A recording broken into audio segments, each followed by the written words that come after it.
之父高錕喺瑞典領取諾貝爾物理學獎。詳細新聞內容。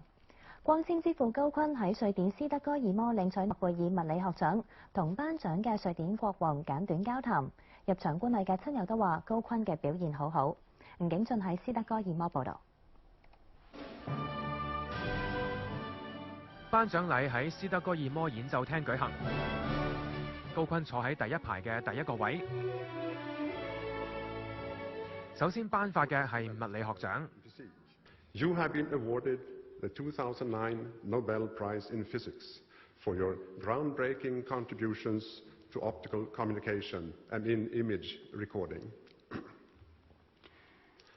On behalf of the Royal Swedish Academy of Sciences, it is my privilege and pleasure to convey to you the warmest congratulations for your outstanding work.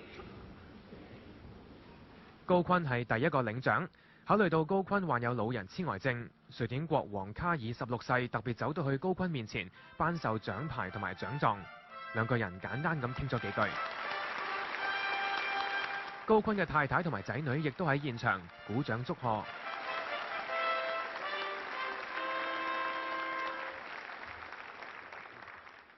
有份入場睇頒獎嘅親友都話高錕表現得好好。校長做得好好。做得好，因為佢反應霎時一啲，所以嗰個皇帝特別行過去佢嗰度。我唔覺得佢會覺得壓力大嘅喎，即係熟翻咧咁耐都佢習慣咗啲場面嘅嚇，佢係喜歡人多啊，好開心啊咁樣嘅。咁多個活動佢一路都好享受嘅嚇，佢亦都有咁多親戚朋友大家一齊，大家都好高興。有啲少少緊張，不過冇事。今年每一項諾貝爾獎嘅獎金大約係140萬美元。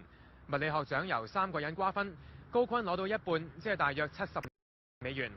佢太太就話：啲獎金除咗用嚟醫病之外，部分仲可能會捐俾一啲機構從事有關老人痴呆症嘅研究。無線電視記者吳景俊喺瑞典斯德哥爾摩報道。